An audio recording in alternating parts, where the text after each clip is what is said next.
Attention. Apprenez du Rwanda. Apprenez du Libéria. Faure va partir.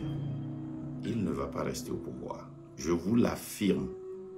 Faure va partir. On vous a dit que ceci n'est pas une vitesse, mais une résistance, voire un marathon. On s'est préparé au-delà de 28. Mon frère, ma soeur, qui vit au Togo et qui a eu le courage de sortir, qui a démontré 5 fois ce que nous attendions. Si tu retournes à la maison, ce sanguinaire ne va jamais t'oublier.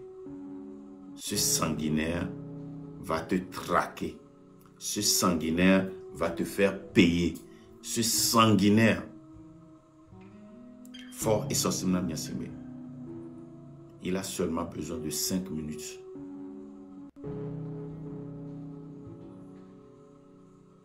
Nous ne pouvons plus rentrer. Nous n'avons pas le choix. Nous n'avons pas le luxe. Nous sommes dans les rues et nous devons rester dans les rues. Mais la première des choses à faire, c'est d'apprendre des autres quartiers qui ont d'abord barricadé. Il faut barricader tous les quartiers, les routes principales. Dès que vous bloquez ces routes-là, comment est-ce que ces voitures-là, comment est-ce que ces 4x4 peuvent rentrer dans vos quartiers? Je vais maintenant parler des milices. Les milices ne sont pas des soldats ni des policiers. Comme je l'ai dit toujours, les milices vous donnent l'opportunité d'utiliser votre légitime défense. Et la force que vous devez utiliser comme légitime défense doit être proportionnelle à la force qui est délivrée vers vous. À vous de faire cette décision. Qui suis-je pour dire à un frère ou une sœur togolaise de ne pas se défendre légitimement? Si notre code pénal lui demande d'en faire ainsi. Soyez concentrés. Nous allons gagner cette lutte. Nous allons gagner cette lutte. Ne laissez pas vous conduire par votre émotion. C'est le moment le plus dangereux et le plus important. On doit être très concentré. Je vous remercie.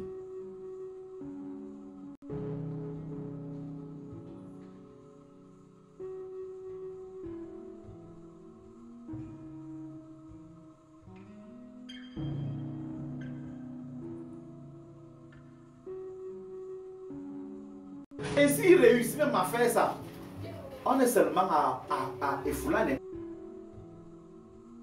Passer au Togo. Il faudrait inviter un Togolais. Est-ce que tu connais des Togolais ici? Oui, je connais. Ce sera intéressant pour une prochaine émission avec un Togolais pour parler de ce qui se passe chez vous. Le Bénin, j'essaie d'en parler de temps en temps aussi, amis béninois. Vous êtes nombreux de toute l'Afrique francophone à suivre cette chaîne et ça me touche beaucoup et je vous en remercie. Juste pour faire le point, donc ce qui s'est passé au Togo hier et aujourd'hui, d'après ce qu'on peut voir sur les réseaux sociaux, donc des manifestations, j'ai vu des barricades, des feux, toute l'activité économique paralysée à Lomé, hein, donc tout ce qui est les boutiques fermées, les commerces fermés, et puis donc ces groupes de jeunes qui parfois défient, enfin, c'est plutôt le contraire, c'est les forces de l'ordre qui balancent des grenades lacrymogènes pour disperser les regroupements. Puisqu'il faut bien dire que les autorités ont fait en sorte de faire peur à la population, de leur dire il n'y a pas de rassemblement autorisé, restez chez vous. Et donc ceux qui ont bravé ces interdictions sont pourchassés, réprimés par les autorités. Donc on a vu des images de pick-up qui poursuivent des manifestants. On a vu des images de brutalité exercée contre des manifestants par les forces de l'ordre. Donc des policiers utilisaient la violence pour réprimer ces manifestations. Je ne sais pas si tu as fait attention, mais Amnesty International a dénoncé l'usage de la force par les autorités, des cas de torture aussi, à l'issue des élections, des manifestations du 5-6 juin, du début du mois de juin. Donc vous n'êtes pas seul. Il y a nous ici, on peut commenter, on peut que commenter, mais on est avec vous. Il y a des Amnesty International, donc, des grandes organisations des droits de l'homme, ONG, voilà, qui suivent ce qui se passe. Donc restez forts. On va continuer à suivre ce qui se passe ce soir et demain, éventuellement refaire une émission sur ça. Donc voilà ce qu'on peut dire à l'heure actuelle. Vous dites que le gouvernement a tué 3 personnes. Alors d'où nous sommes, on peut que lire vos informations, on ne peut pas vérifier. Mais nul doute que voilà, il se passe des choses au Togo. Soyez forts. Un message pour les frères togolais? Bon, je voudrais que nos frères togolais sachent que nous sommes de cœur avec vous et sachez que vous n'êtes pas seuls. Nous suivons également la situation de près et on va se renseigner et on continuera de suivre la situation de près. Ceux qui sont déjà arrêtés, qu'ils soient forts, qu'ils sachent que le but de leur arrestation, la cause elle est noble et c'est le moment. Il ne faut jamais avoir peur de prendre les risques d'après notre président Koïta. Pour une bonne cause, je dis bien, donc pour une bonne cause, il est nécessaire de prendre des risques et nous sommes avec vous. La boucle est bouclée, j'ai envie de dire, puisqu'on a commencé avec Goïta, on finit avec Goïta. Donc merci à vous tous d'avoir suivi ce live. On a été ensemble pendant 1h30. Hein. Ça va, pas trop fatigué? Non, ça va. Pour la cause africaine, je pense qu'aucun sacrifice n'est de trop. Donc merci encore à tous ceux qui ont suivi ce live. Merci beaucoup pour tous vos commentaires. Surtout, vous avez été très nombreux ce soir-là. Vous êtes plus de 700 à nous suivre en ce moment. Donc merci de tout cœur. Et puis on va bien entendu continuer à suivre ce qui se passe. Abonnez-vous à cette chaîne, hein, je ne le redirai jamais assez. Hop, just follow you. Il y a tout mytho. Il y avait détermination, il y a défi, mais il y a défi. Attaque pas mes torts, puis qu'elle m'y lit. Et me laisser bien corps, car ce soit, me laisser bien corps. O honsa le miasia lulekyo. Teminga. Ki a jon kwa gboja mangene. Afefe si afen webe geche kona kuku fudana. Dame wa fudachi kwa gboja mangene. E fudana nge wa jobe kucha fonya kanchoni na akbona. Akpo akonde chako bange jeti wani na akabino chi konge ne jone na bino chi bange ni no na bini nwere ni to siba yeno aji tegbe cha awinye ta panel be funge no na menge nwe afefe kwa fen lenge ni na ma wani kwa rira kwa gbokpi nkan na mbefana nona ndia le 26 nombe le 27 mais akwa gbofo kan popone na wanga efudana wanga ko fuda mo na wanga ko fudana barricade nanga tina gbodo alon black bana team black pa chi walon nyanya lom nava team black pa chi walon na gbobo ton Carrefour agbo ebefe beke kona lon no na anye che barricade nga be na titan kan pokpoko do la alona ona nangbeto e barricade nga po bena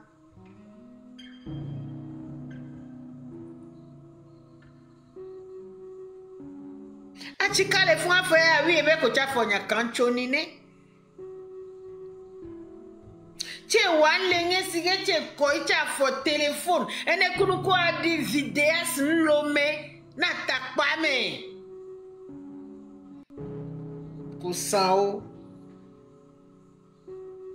nko mshigbe ene kunu ko fuda bena de mi ato Togo to nord au sud, de l'est à l'ouest. Benade, mi akpata mi jo watros vidéas le loi mes kaka va indekpe jo pa me se me leve téléphone et nous ke gbe mi to mi jo nrombe a vidéo be yan ko hia mi wa lebe yola awo mo inu ke mi le jifia e wola mi adati vidéo téléphone be nyare ne mi atola homela. Bien non. Jeunesse au mytho là. N'y a pas venir elle est en danger lo. Mia wela to moya pekele mia hado si jea. Mia to ya mi poevo mia to e gbali en danger. Mi to ne mia ho mia be nuke mia be jena o na mi nya le ndeke amele panel ya dibe na de. One tower be ade o le vent ne mi la non déterminé ne mi la résister le terrain à dia ni un carré de mi la batté au 112 heures quoi.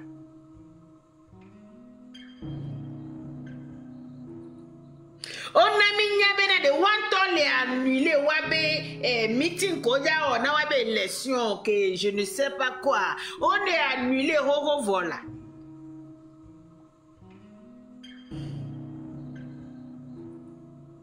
Miato, mi le glonyade na mi le panel a diso midi a me kakana wa lebe ya benadi.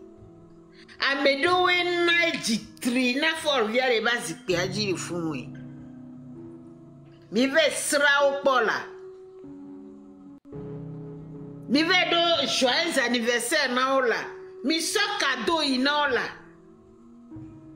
Mi pouafta le gomme na ola. A moment no premier no pode.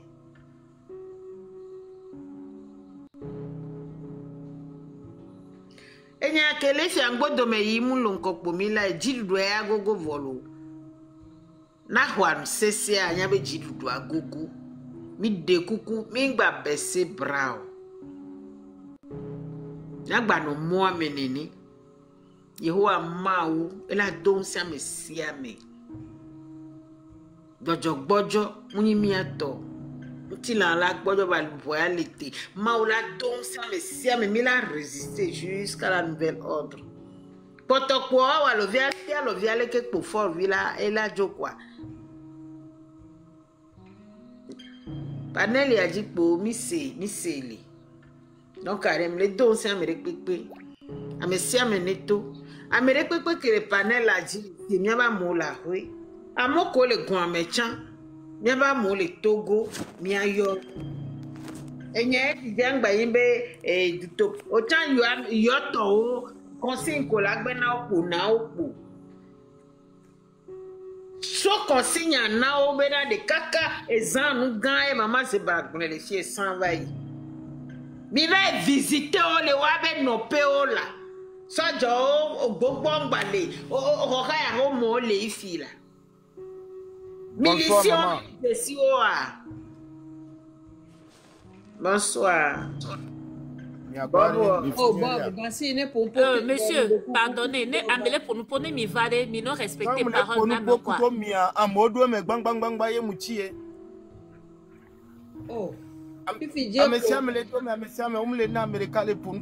Ah, au fifi je pour va et pour le pour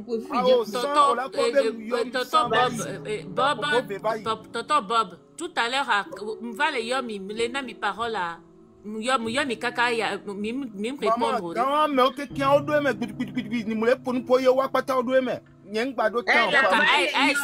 Excusez-moi, cette fois-ci allez.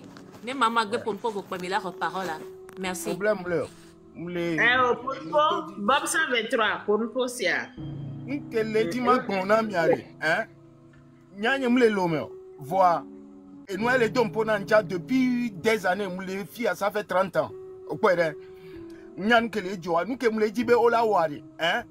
Okpabere ola bloqué aéroport be moi a bloqué KGB moi a bloqué Agwebe moi ça dit Titan et Ngbegbléo on est bloqué Opa on est jakpa minicien ko va ponamo wa de on est jakpa wa de kuku le tana wa jesio no jesio wa ba home a munyi nu ke mila gbagula wa ya hwe ame ne ville wa si etrole wa si wa po wa wu ne nke pepe ke la jo anejo evo on la to fonfon péage on est gba péage mi ana de vieux na jadawa on la nyabe adole ou de vieux et nous tu connais de vieux on m'a fait tegbe po on la no du mo ma te ponu po fiko c'est quoi le y'a comme le dit ma bon ami, Afrique me le ton ami, aéroport be moi on est bloqué. On est bloqué, tout titan bec bleu et nek pepe, Amérique là il m'a diamante, il Amérique là bava mate to. Ça dit et mon ganga port be moi on est bloqué, Afrique on est bloqué.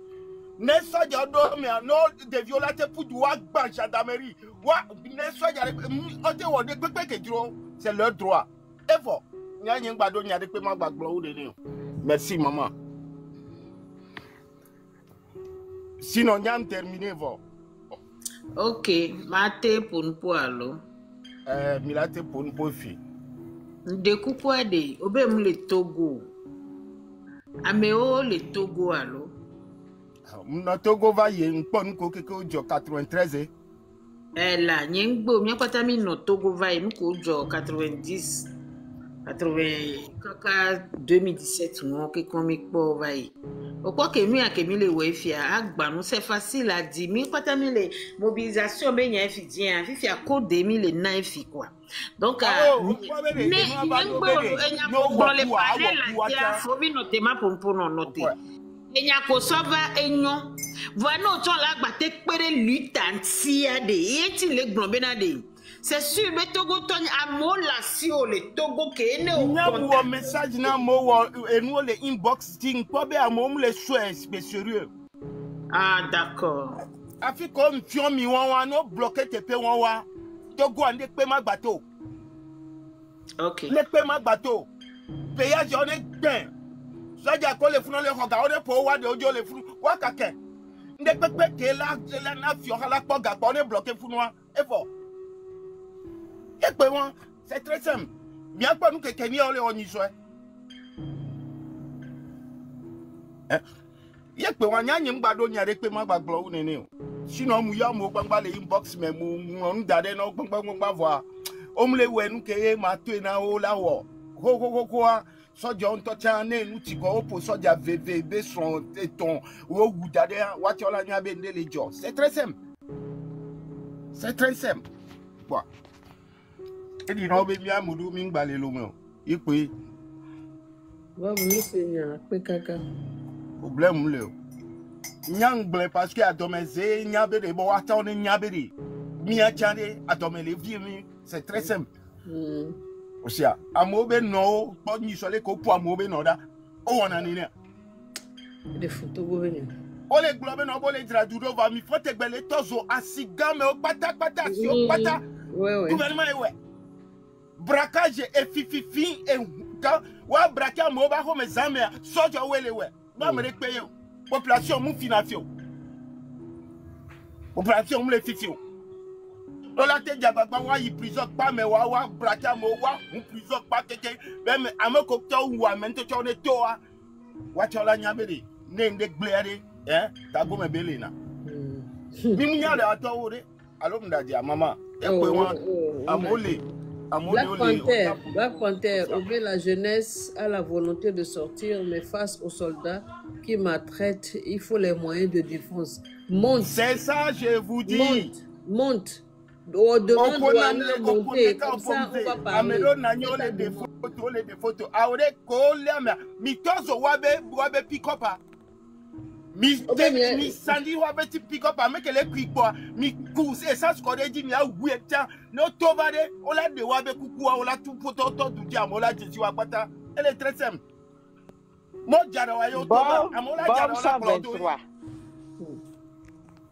Bob 123 ejine fano wo do code nyawo la code nyawo mi le di code code do po e mama code mi le di no ba se nto chare ba code do po ba code do po code mi le di fifi kwa mi apata ji kozona o ji kozona wa du so na mi wa e mi le ki ya me o do mo ba ho me wa de e ji kozona mi we Maman, gake mo do amu ba ho me ware, hein? Peut-être chauffeur à moule me, peut-être chauffeur à Tchak Polodo. On est ban wa kware, wa toso wa. Fifi o ma teto, ko ma teto o la di o la jo parce que amu la Polodo. Fifi a o la jesi o. O kwere. O la de wa be kukua. O la de wa be kukua. Na mo subo le wa dia même no do kakla nto cho ma te da. Et tout pe ne no na tout pe me na o. O kwere. O ya hwa gbe ya nde pepe ke la jo ani jo lo. Mama. Sia. Nde pepe ke la jo ani jo. Ye pe won si no problème le. Nya ngblo no ko la te wo apata ye ngblo wa. O porte pe won keke anu bloquer mon keke péage o keke on gben wo la wo nde pepe pa e jo ame keke la libe. Ça dit il faut amon tocha on la tite. Amon tocha, amon ko le home cha on la tite. Nene yo vo on a le fia. Ene yo vo on a le fie. Ola pole ke arabu ono tite ja won gbegble ya ne no wona if you ham baten gérer ndek pepe. Opo. Mama be de kuku ngwana. Mi kode ti mi. Bisia. Yo, maman le temps. Problème le. Na me de do nyane gbo. Amele yama. Ah ouais, mais le premier. Bonsoir. Ok, bien sûr, bien. Ah, tapo n'a pas de coucou notre vide, c'est à. De coucou. Ok. Maman Zebra, if you are libre là, alors ma soeur n'est tapo King Boy. Oh, c'est un tapo. Ok, tapo, allez-y. Bonsoir la famille. Oui, bonsoir. Vraiment, hier j'étais dans la lutte, je suis sorti de chez moi, je ne vais pas dévoiler rapidement mon quartier, mais je suis sorti, il n'y avait pas de circulation, mais je suis allé jusqu'à dans mon quartier, à Moutiévé, là où je suis né. C'est là-bas que je suis allé et il faut féliciter le courage des jeunes. Il faut féliciter le courage des jeunes. Et je dis que nous, que les Bémessoka Bérégbé, le Kéye, mi sienoi comme les cas so besoka gberibi agba les jeunes mais et moulia parler la dibe ma encourager jeunes mais songbaloa do me egbe ponim po mo va songbaloa do me ke Amérique pas décourager et songbaloa do me nya chami hiana me ba encouragement nya mo ko le modia mi hiana me ba encouragement egbe po mi to gbe to me nami kwa nya odoa et ti konami ni couvo on est déjà mort. On est déjà mort, on ne craint plus la mort. Il y a un adage qui dit que le cabri mort n'a pas peur de couteau. Franchement, nous qui sommes lions, après, et ils en restent. Courage à vous, courage. Courage, après kaka le miawe le odo, il m'y avait béamé de tout, couteau, n'ani pas pour vidéo de quoi ce matin. Donc, il m'y a les que bébé journée à se passer. Après non, maman Zebra. Ok. Maman Mirose là, maman m'a accompagné mais ça me connaît pas aussi non le gomme aussi. À l'esclave, ok. Ok. Oui, je vais parler un peu à mon dialecte pour les compatriotes. Et après, s'il faut faire la place, vous pouvez descendre après. Merci. Baba nour que la calene. Na no nyindo to ya ole metrem bamba nya nyunu kalo vuyale nya fuvure nye bir kenyenka ba bire no do no suvurere na pe bi ba welu ko mono la nyindere ni noe parce que ya ten lanten we ba ko aria ibi wa aria ibi o ateni anyonu lo duture aria ibi ni chu kuto ya anyonu lo duture. Puisque état allé très mon con babibe usine ira chenchele chengbi ne biba bloko skiwi le betilo me able jemeja orundule jira we nyibra able chinwe nene fi très sala marawe kleye akonkasa fotogole lo wonwe ba ka kulowo wo ki atemba bla bla no jira salo dutura ya yiri na no bususu na fan okunya teba ni kpiri fan puisque le coco ne commissariat ko nyani wala le Même soja we bir kunyo wi. O soja lui ti sa ye non kon mo soja le vive. Même le vive. Même le bon kura soja we ya la nyaria. Donc lui ti sa nyindi la nen le o lo do ke nyindi we nte we oh yo to gbera ya fa. Yo kwa fe ya fa tra la lo bo kon le. Orundule jire we vive bir bor. Le feu lui ti sa le la nen. Orundule jira nubo ton la ki kileri yurowe kileri for lo chokla fini bu boare mbawe wonya anyo nu jira salo tutu ala levi levi be président au Togo ala levi le teletiama le mitama le cousin bemberi président au Togo kutoku for ko beri président ko ne tebeni ko ne ko ne vive Togo ngamba chenchilane Togo la kikilane ulodo kinyindinyi ma loko lomeo loko noro loko ferin fewe ke tu langbe Togo tebe yeri no ba tulmo kon mi ya bon chuma le ko fere ko baba la fule ke rai ferin fenyo ko alors que la kiki la droit en lewe ya logo la kiki le ya kon sabe kutubo ko no Togo tenyindinyi donc nyano wona na ki no bakle ya konsa botrun tuwe ya chekele ba ko no vrele ne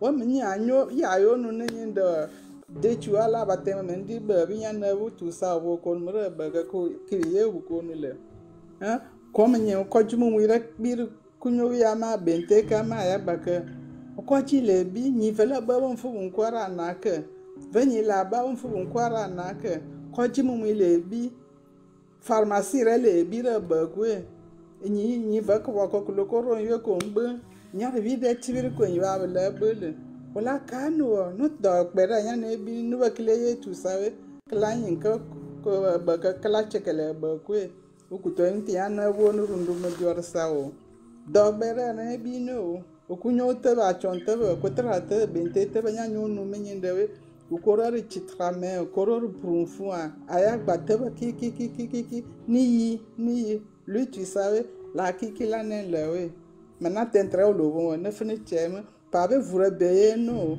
nyerewe chonumela wantelela donc nyere le vive bulun souvre uri tira na tene chino ne bye bye.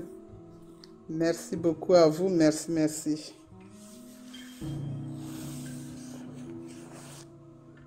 Markanda. Oui, je suis là. Ok, merci. Tata Vaidas. Ok, d'accord, merci beaucoup. Non, mais Rose. Vaidas Olea. Ah, omle, ok. Maman, mais quel est déjà pour un professeur? Bon Noël. Allô, bon Noël. Bon Noël, oui. Bon Noël, ok. Ma Yo, belle bon. Yo, madame Bonemi. Madame Bonami, je suis que pour pouvoir n'y le dogo. Quoi, il y a vos faux de cas, on a vu des cas, bon, il y a des fiers. Eh bien, il dit bon à bloquer l'aéroport, ben moi. Alors, à bloquer l'aéroport, à se souvenir, voir. Et plan de l'emniachi, mille de deux. Va nous voir, on ne m'a mis, il y a pas mec, mais il y a pas baba nemio. Mateba vam, ok.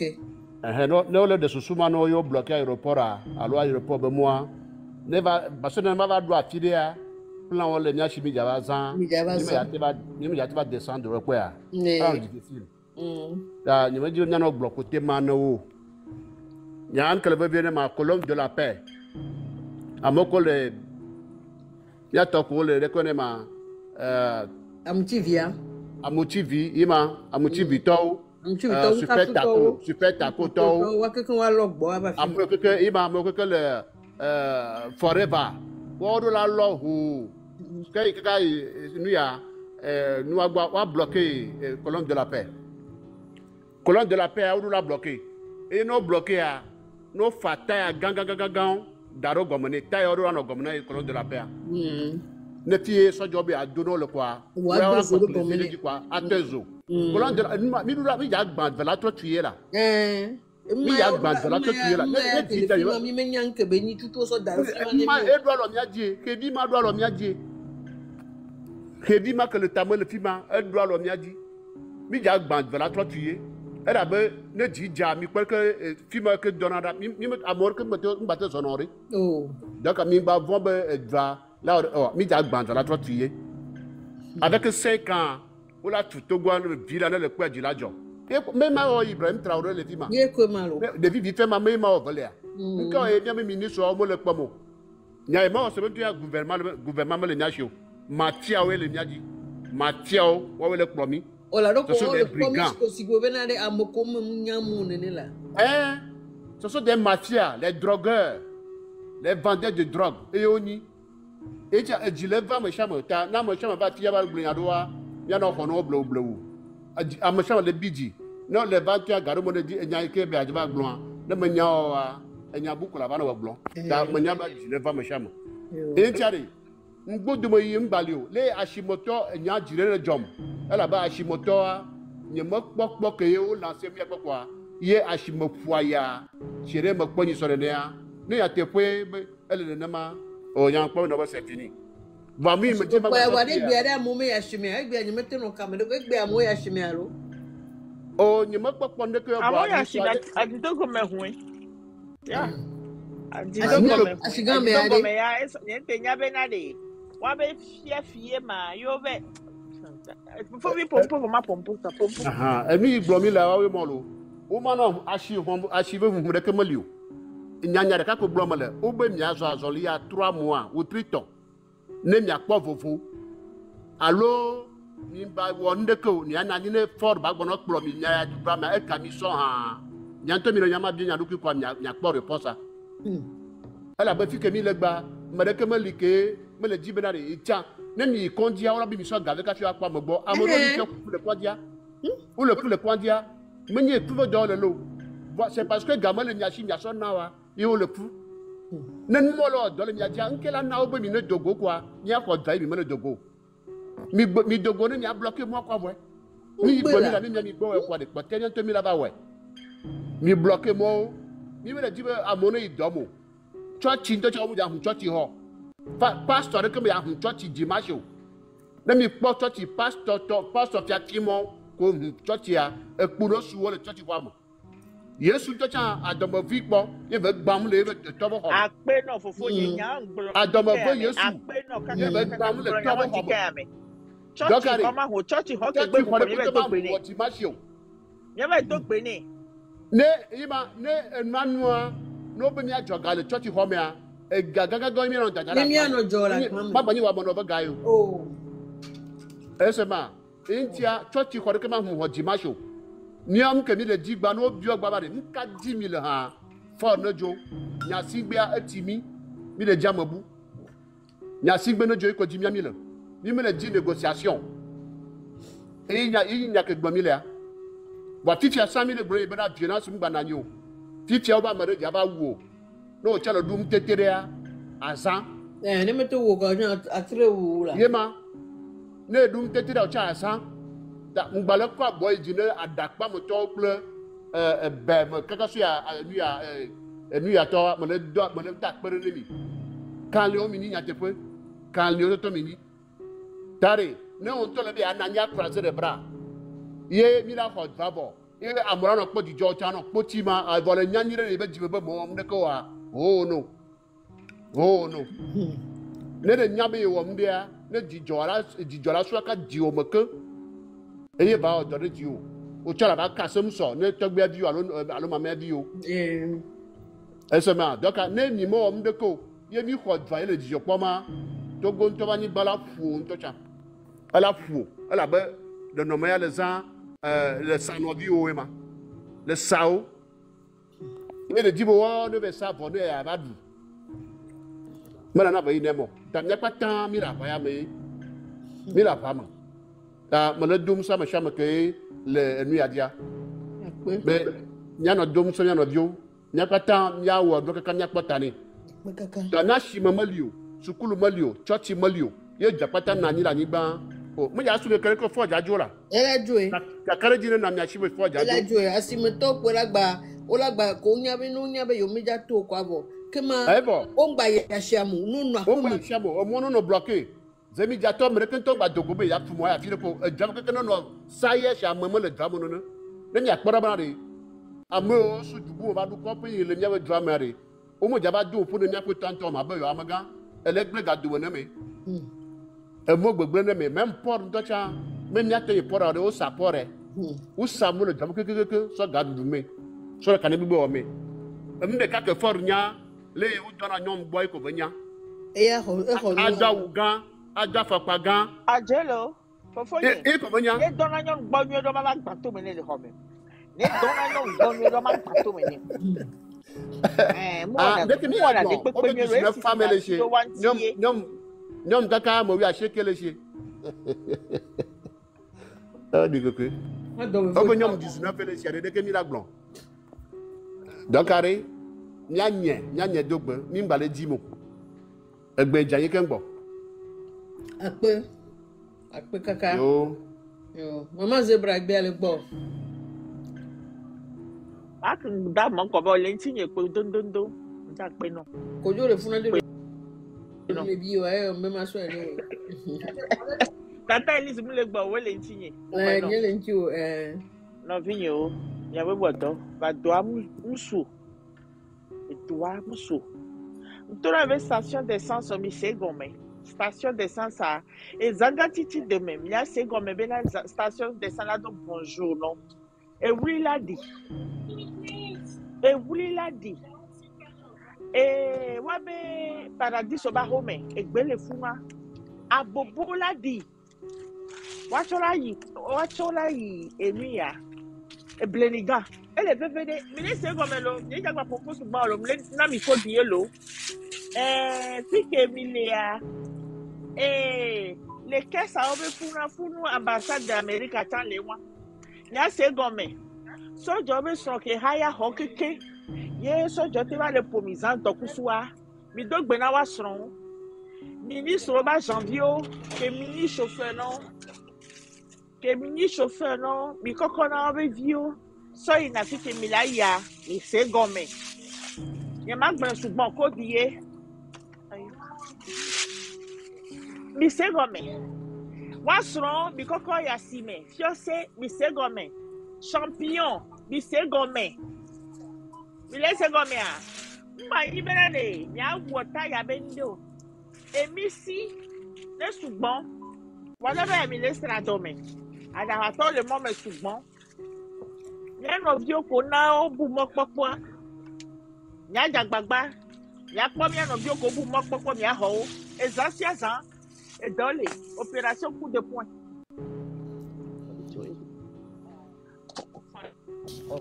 Et Zanciazan, opération coup de poing. Et les VVD. Et comme il y a les novions, mi bronya gbogbo va millions, mi rôle pas mi sa donation de gomme. Mi rôle pas mi sa donation de gomme. Ah oui, mi matin on rôle mi sa donation de gomme. Mi rôle mi on nyanti doué. Alors, mi va dans le wa. Mi a non godwa si mi avec pe do wanti la sime. Non, o le di mi ba gbe lo, alo le di mi be kwa mi abiose. Nko le di o. Ko ya si mi ade. Vous avez changé le wabak biantio. Et quand les gens s'en osent que moi mais quand ça toi. Les vieux y vacances fifi dia, les vieux la droit mandé ta, faut bien vivre les droits mandé. Et wata et mi a loko te yone ma babara. Babara be vivre les droits ba. Ah oui. Il be vivre les non to kusudie. Il be vivre le pokondi le yo. Il be vivre le pont du le duo. Il be vivre le sukunyo dole.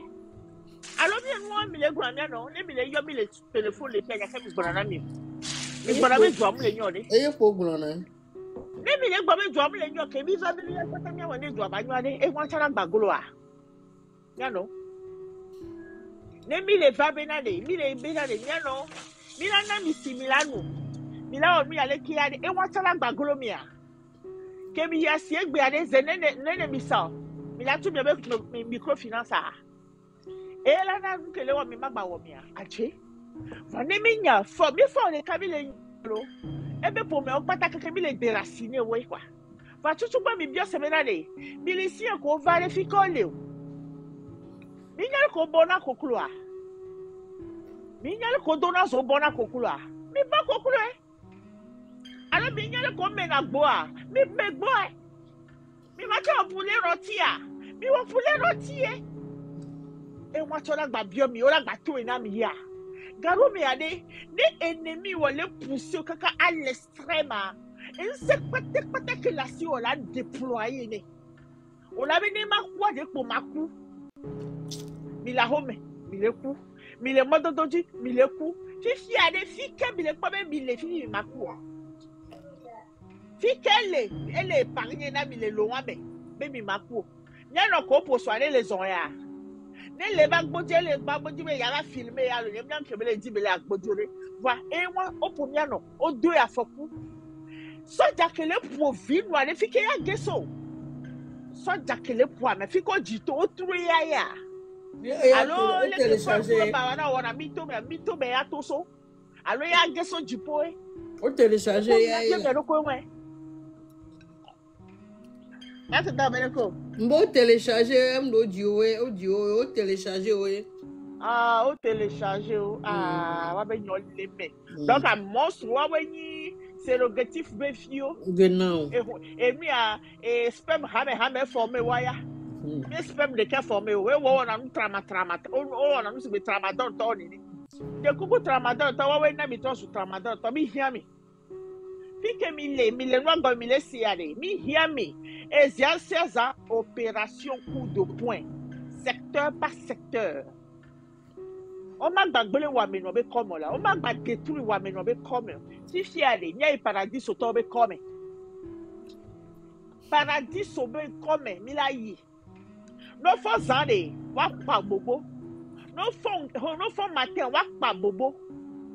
E kode pepe me ke ministre e business talk egbele waji pa mi donc bonjour non. Wa pa ta ke champion. Et il y a détruit champion que le Togo va y manger. Champion va exister dans chaque fois. Parce que wa y a non tout ben wa be Burger King be funo que mi se gomme vo. Mi détruit o que pas c'était. Et comme là wa be business wo mi attack no one by one. On m'a té pour mi no la jo free. On m'a té ou mi no vieux no to gba me. On m'a battu pour mieux à deux février la menabi pour milici on m'a détruit on garé ou quoi nyanto mi ela wo to c'est le bricoloé il m'a battu le coup vive c'est béni bena de mi di nous voir va le mia we mia to gban na be du keke mia to tu quoi c'est bien que fofo nyegbe mia to gban to keke mia to gban to keke mia nyafui mia ego mia tu gui le mia to tu mia be du le ke mi le jido et les mi a sauté de chola les novices me font jeter DPJ que les font mi ata mi segome oh kaka wula ki afuna mi ata mi yan ke wa pato la fli et vous comme nous là no wo wa no vinyo banu o zambi be mi anyi banu mi le premium de kuku mi mi wanti donami et ça sont pas volé la menami bundele station mi a gbendo ndi pepe mi a we kwa for ale ma pogbo mi ma gba pogbo de mi kakala jo for la na yela no kuta me na no kuro me vongome la Jacqueline ma gba o sokoto won en to cha ma gba te mo yo e la no koto aji va vo amali o nene bele wa mi la torturé kaka gbe la joie e be le torturé mi be gbe la joie la wu mi le kejo mi lo nyam ya tro wu le gbongbon me gbe la jemo ni o mi la wu le gbongbon me ye be la jo e so dimanche ya to e gbe on a veillé de prière church ke la na e be le on veillé de prière za me toto ni le pe le church monti e le fefele na nyanto mi ma wo be nye gba le fier no ma to ku mi o yo ma pe no mi anti o mi a pe le church monti de kaleka dimanche church le pepe que la hua no vinyo mi pero wanti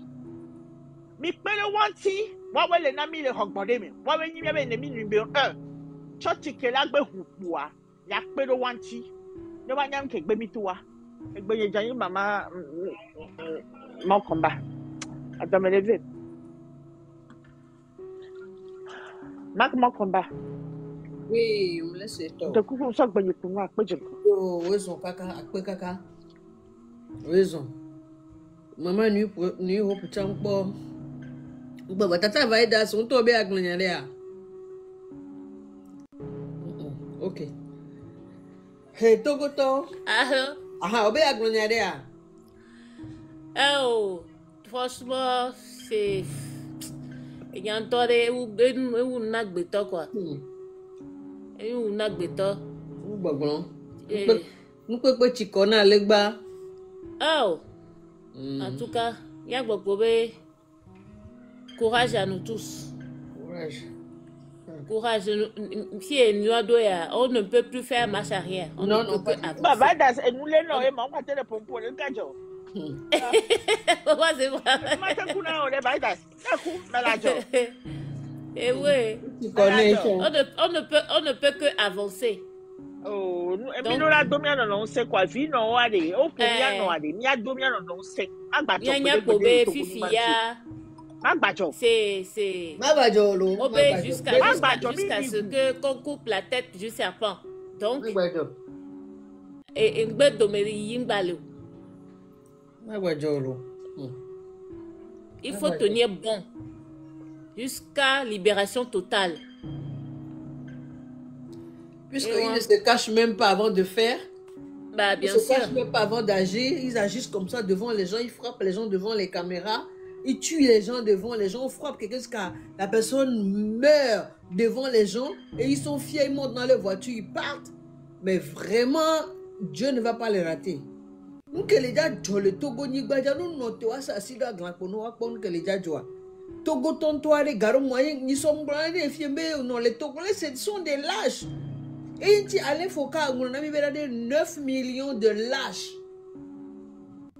Allez, faut qu'on ait c'est bien, il y a besoin de mater. Et donc, tu n'as pas commenté, mais vous êtes 9 millions de lâches. Oh, le blognon, on a mis les vidéos. 70% de jeunes. Il y a les Togoni Bandi. Il y a des filles à Mokou Nyangagere. Kaka on va aller prolonger retraite parce que Amekela au doyo a tué retraite na Mongbalu. La population vieillit en Europe. Togo y a que population les jeunes les 70%. Mais il y a que des jeunes. Il y a on mime les dit beaucoup montant là. 20% de jeunes n'est tout pour n'y a pas que la journée Togo là. Mi ve bero nous gomme wa nous la home on va do home on le vio on poignere o da si so jojo o va o vidéo so va do TikTok da sauver des vies ana al TikTok est pour via on pour vio poignon on va au vidéo va so abio so le fion et vino a honye me ade nem do cuisine me nem tori kiare. Au moins, soja de kalati a rien avec un boy. Au moins, des soja de kalati a rien avec. Mim kousi zozo, mim so klezi, mim bomena de ma joa so yodo. Mi dati, au premier bébé a me nouveau siro comme les téléphones, les filmer. Togoto, patriotisme, les bentom les namena togoto de olo. Et du rana si bébé de mia mokom les joa moi, de mia aussi boé, n'sele quoi. Si vous avez 3 millions de Togolais qu'on les diaspora. Il y a le fort dit. Donc, 500 aider on l'a dit, 2 millions. 2 millions de Togolais de la diaspora. Il y a s'entraîner, il y a Koro Togo. Dans une semaine, il y a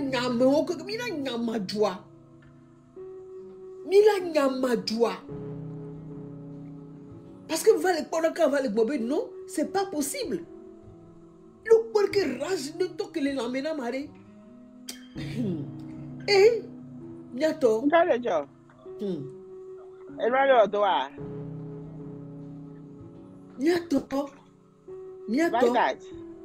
Oui. Oui, maman Zeba. Oui, il y a un micro là, tu vois, Dieu le popo mi laissé. Pourquoi? Dieu le popo mi laissé. C'est bizarre. Elle doit attendre, il a 3 ans, je crois. M'a dit, bah, 3 ans. Bah, 3 ans, on va signaler.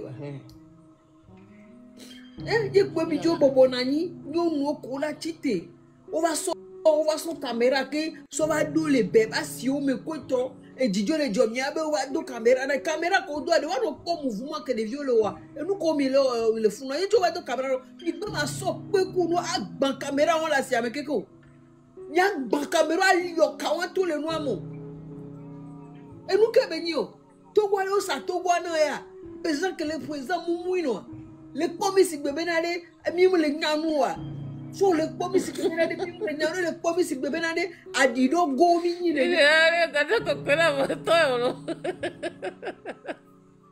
yo ngba ko no la faut le commissi bébé na de e mi go mi ni nene adido go mi be faut le commissi bébé na de mi nya totono nene parce que et nous beaucoup y a que les jolles mo le wa me so jolles pour des vieux pour do me viwa on to va pour discours de kateto o vers les duke nya duke me tia kobo e fort hey kake me beja va babalo baba kake me beja va baba no kudo amoko le réseau a dit yo le yejile jo yo le dafa le yejile jo be e o po nuede amola titela no bobena nous ve po nous de militer auto nous ve pour amoko le carava et tu me vila pompo nenea et tu me vila pompo nenea et ya mo mi ve visiter yebe parao yeba ko que le loi menia mi ve tozo le funo yebi batati yo pour un pour dans l'eau à pêcher à trop le Benjani on se fait maman New Hope on va voir. Hello Mouvabo, désolé mon loupé nous a et lui a des sojo ko le nora de et lui a zombie onyo no pour ba mi afon le ke nka be ke gbanya to le nyode ya oho et nous a hade mu ya hade le ah on est ho 300,000 a chan ko bo so ni am do so 300,000 a ni ta ko be zuruje be zuruje do me le o do fata ori 300,000 a mu ko to e ke gbale 300,000 a lui kaka 50 ans oho o be famille maudite de ahamuno nutrino si bebe na de sobe kaflan e haneku e mule no si haneku nene mi ade bleulo maman New Hope de coucou ton Rogbea s'il te plaît je suis désolé excuse-moi. Oh non, il y a pas de problème. Il y a pas de problème. J'ai loupé le truc là, le live de Maman New Hope. Bientôt mi tapoter live là, mi tapoter. Ah non, ça dure 15 minutes, c'était pas long. Hein. Merci. Ok.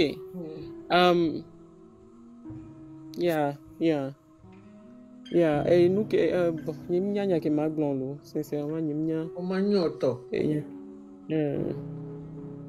Nyimnya ke maglon. Ah ok, vas-y, je peux. Ah note bon Noël note ame bouva.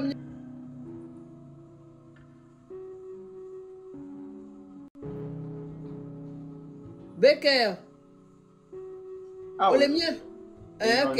Les gains mi font bien le bon. Mimba video, minam quelques minutes arrêt. Ma soeur vient semblant, il m'a pas même laissé encore le petit peu, il m'a dit pour fidjon. Ok, d'accord, ok, y a pas de souci. Mimba video. Ok.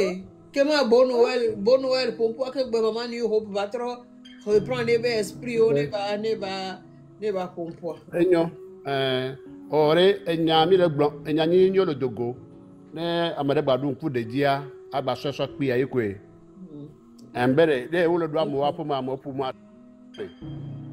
Enu ya benchua mbalioma, ndo yo na be benchua de vi me wozana na mbalia. Watu bebe. Atu ebese ke veniria un pas tafu, aso tafu kwa atu nyire kwa e siakbo le dia ado benchua darie. No ge jape mokwa, no fiero nkumo no kwa c'est fini. E va pula jewaji. Alo ado shizudi dari sere ka mode gbe dari ene ado shizudi amizozo. O va kwa wa vieno we. E ya le facile. E kwa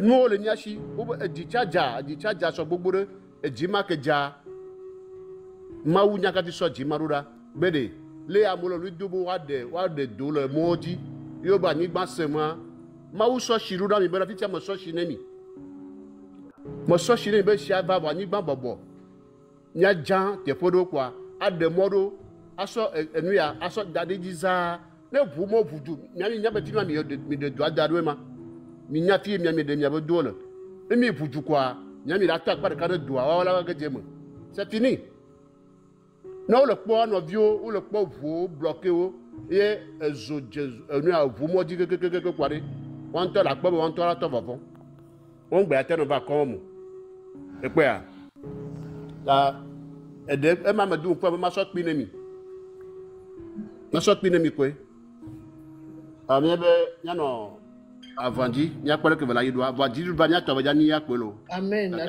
kaka kakara jili nya to e yo maman ni ho. Yeah, I'm back. Oui, c'est bon maintenant. Ouais, ça va. Nanani kaka so ina éternel. Chaque chose a sa fin. Courage na miato. Courage na ameko pata nyonuko pata le loame. Vovon le dompo na miato kaka ke olano a home. Ye so jola va korodio. Olava no povio, olava no pusron.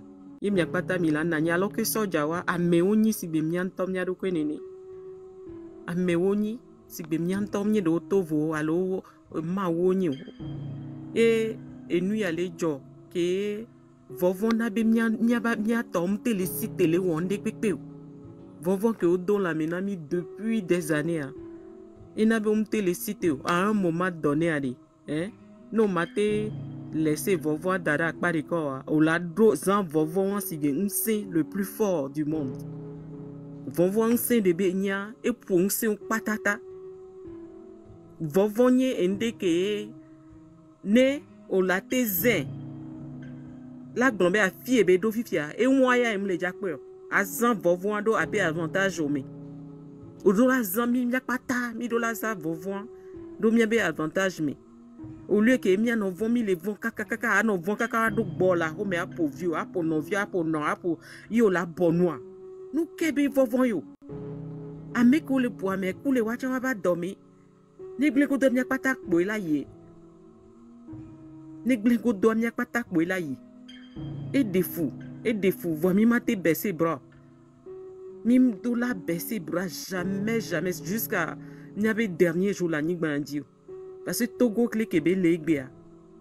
Le ke a meilleur sénata me lolon si djedi pem le wasio. Ye du me vioto et tout moule wasio et pour moule wasio nyonu ke les oa munye dende la lomeneo ya me amene pata te nsu amene o le poe ke ya mere pe msite sok pe mia pata mia di mia sok pe mia to mia sok pe ni mia mi mate zo do wajila dakon wa do vovo antia ni o mo mia sok pe mia to dade gami amene pata ma bora amerikanti la pode wa munye go embe mi la bese bralo Amérique blanc matin nyanya meke gno be alo mia kwata mia ve korolo mini nuke mia wa mia wema ne si ne enwanye pria on est prêt. Ah si c'est ça le prix parce qu'il va t'amener plusieurs fois. Zire kapek beaucoup na voit-nous que les sûrs assurance que mia kwata mi do la nyigba adi et nous que les certains la nyigba adi so we nous kwata nyeku nyigba ku do mia kwata game ala supwa Ogbe olon et mort de capek pour mi so jola nyigba di. Alors pourquoi avoir peur? Ni de mi pata mi le vont mi no fiela no pour nous pour ya on tochon. Mi le vont lo, voine de mi haro vovantia. Mi ma di mi avec ben tochon di la fili pepe. Voi et sounene depuis 60 ans yo garde mi do vovon ya mi. Jusqu'à quand? Et mi la va glombe sounene. Ne eva do afile nyebe pri ke be nyi ya nyebe mi pata mi adjemo. On va le faire. On va le faire. Inde kpekpe dwe be nou. Inde kpekpe dwe be nou. Mnyabe akbenya. Kem le fie gbea. Ne game aso. Ete nyiso. Nyiso nyon nou vidéo be ou live. Après, e ou live jusqu'à 2h du matin. Kem ke okwe kuku alo. No glon. Amérique pe mnyabe game ode. Voa kemi bak potola nyigba dia. Et nous minimum ke a megbeto besoin. Alors megbeto mérité a orola. Aswene. On l'a zipédi pendant 20 ans. Nul comme le mot. on réalise on peut même Doumevio les ont. Le fait de ôter de courage, aussi nul que tu es, au courage, il est beau, mais les jeunes de mon pays ne réfléchissent pas.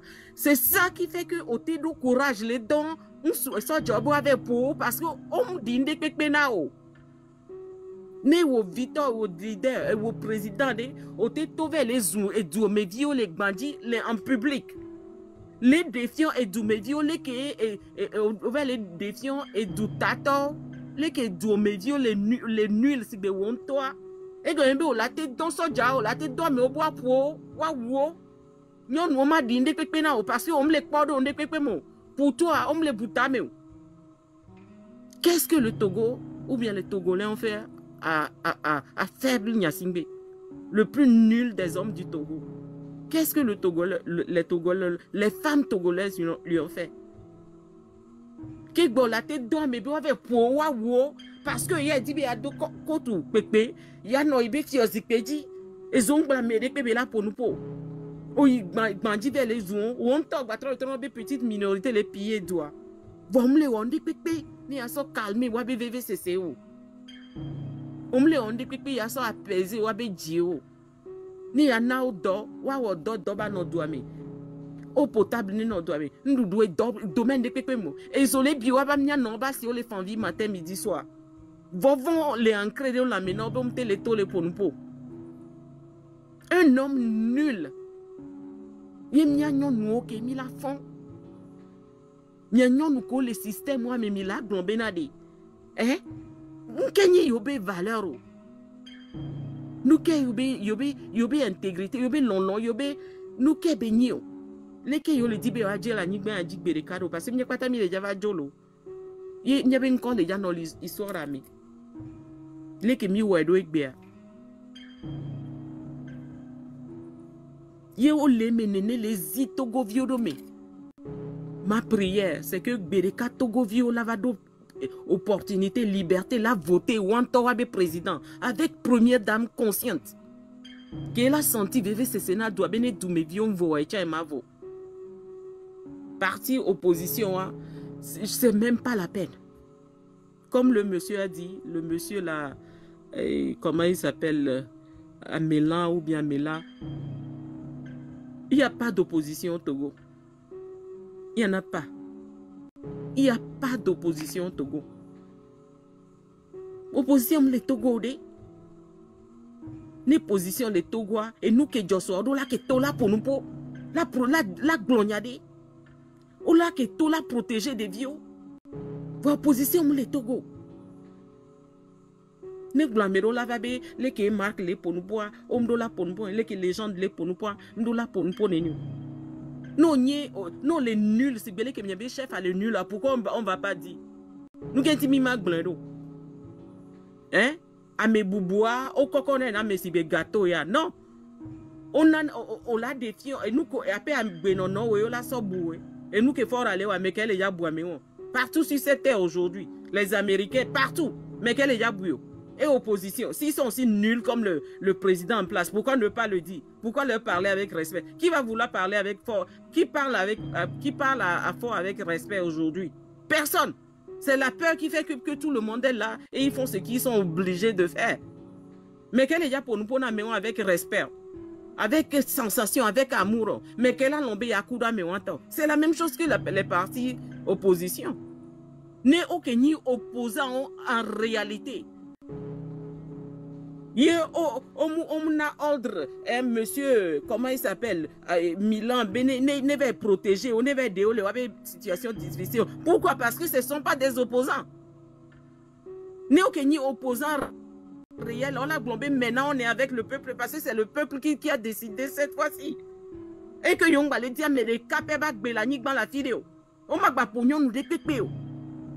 N'est vraiment, on l'a essayé pendant 30 ans, 35 ans, en réalité, en vérité. S'ils avaient vraiment essayé avec leur cœur, pour le peuple, le pouvoir pour le peuple, là, ils allaient se lever et dire, cette fois-ci, ça ne va plus se passer. Tant que comme c'est le peuple qui se lève maintenant, on est avec le peuple, on y va. On est prêt à payer le prix. Mais ils se cachent. Ozumi Beleke, Oh, Nami Beneke. Vas-y, please. Benade. Faut benya lemela. Que soit stona bodyguard on tika ko dona homo punia. So mi so swan we. O be punami.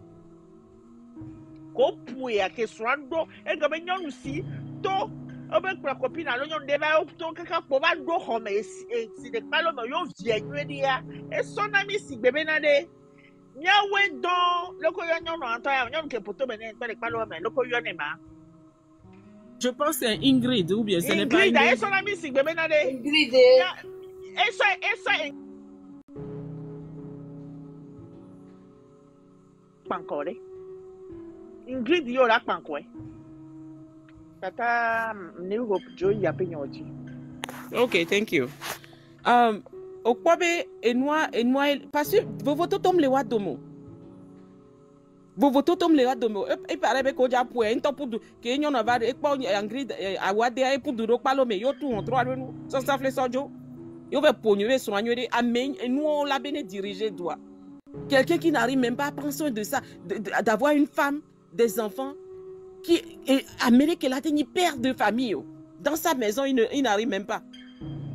Depuis 20 ans, et Togolais ont traversé cette situation. Là. Depuis 58 ans, il ne peut plus Togolais les faire vie. Au Guantanamo, au Poimo, Badabada. Voici seulement, Mianto, Milate Segome Benade.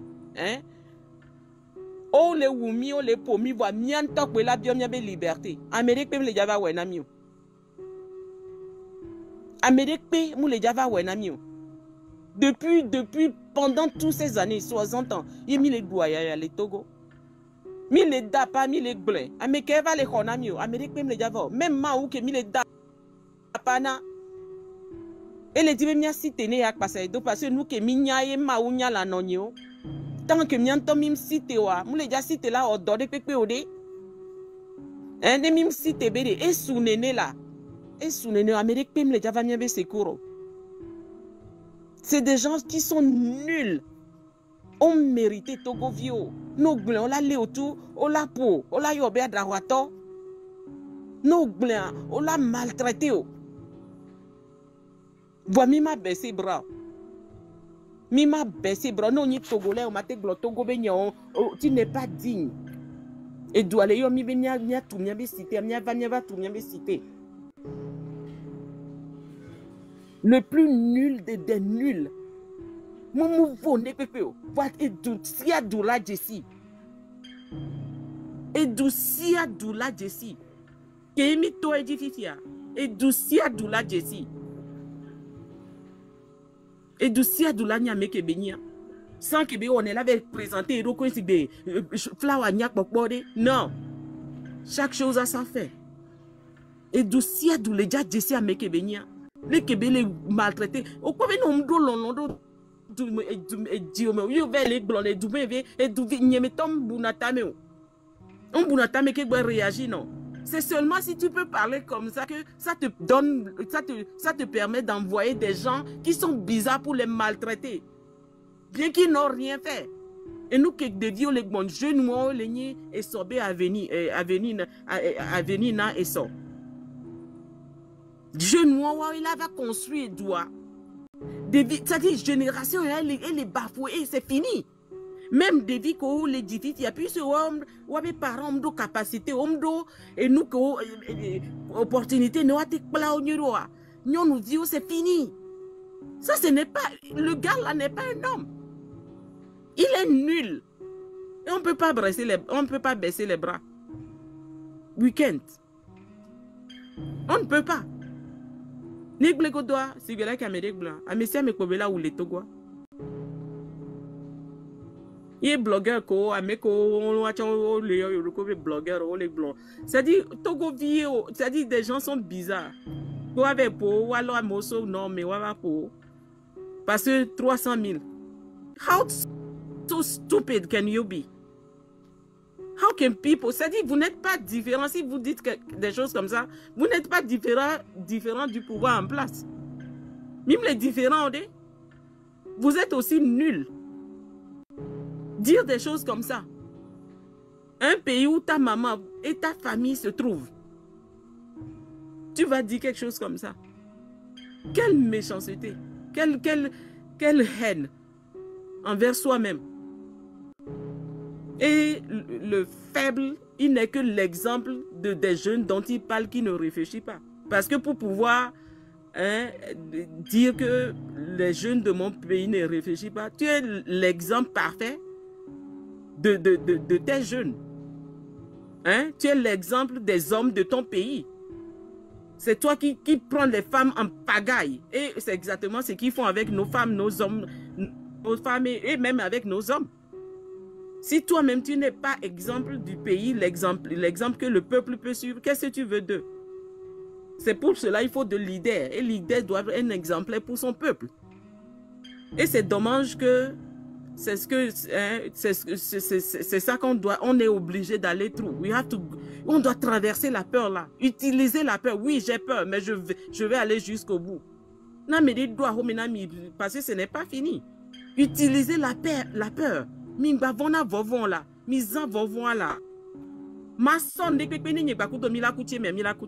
On m'a touché vigno, non. Je vais tout prendre.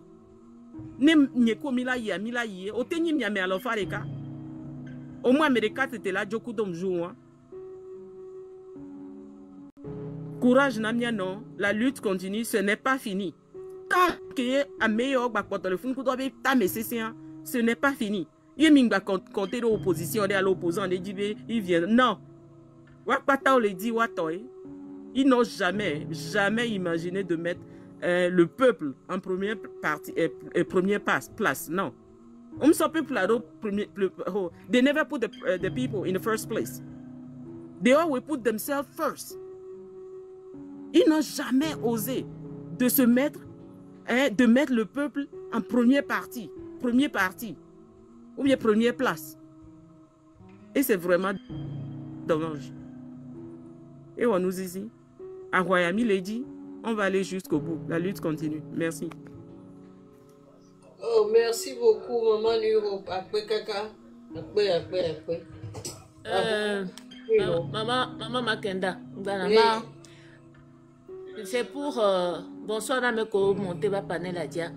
À 21h, je vais m'arrêter. Donc, ça veut dire que d'ici 17 minutes... Ok, donc à maman Bernard, mon kawaka, monsieur, mais là, 5 minutes. Ok, monsieur Kekeshi, et bien le bord. Enyo, medo abonne, amesham. Il va abonne. Me la pedene, nyanovio, juno, ameyo ketane tomba di soavaille. Nyanovio katan. Ntasela kashiwanti nyanovi yo kata jafoku le apayam nyanovi yo kata mbevi de jorowaji baba nemi nyawikpi ne amede yimbia omia ni dagolowaji baba no wa domotore shiade eye mi la pe denemi de nyabe ngom sesu katata elabe mi la pa benya groma mama de ka benya yo yimisi mi da foto mi npovo mi je gome ya ne no nyanya me de mi be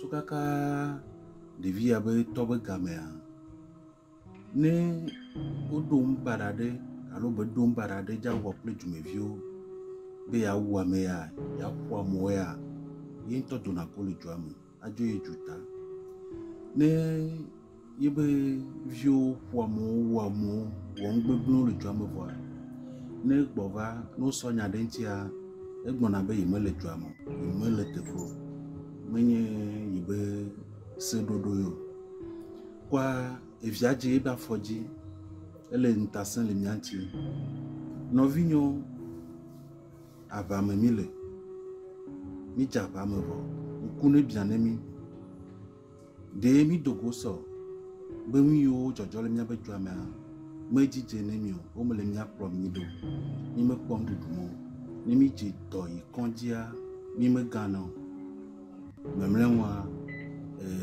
amewo dzo yam be mi menya dzuka me ŋutɔ tutu mi lo mi dze agbagba ʋu so mía tɔgbuiwo be game mía tɔwo be game eva ɖo mía dzi vɔ gake fi mi le ko mi va le boŋ ŋutɔ mi gba le ŋugbe yi memle ŋutɔ mi yi ɖe to ŋutɔ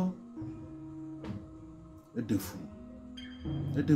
fu etɔ nyo nɔvi nyo fofo nyo enɔ nyo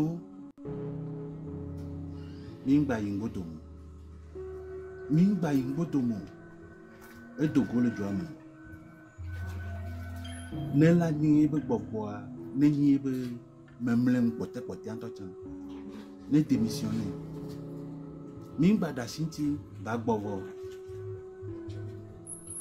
mi yiwo yebe miliciwo ɖo tome le wɔwɔm kple mía ɖifiwo be wokpe aʋakple ame ɖewo ɖe mi zi ɖoɖoe be ela va trɔ ela se nu ɖe gɔme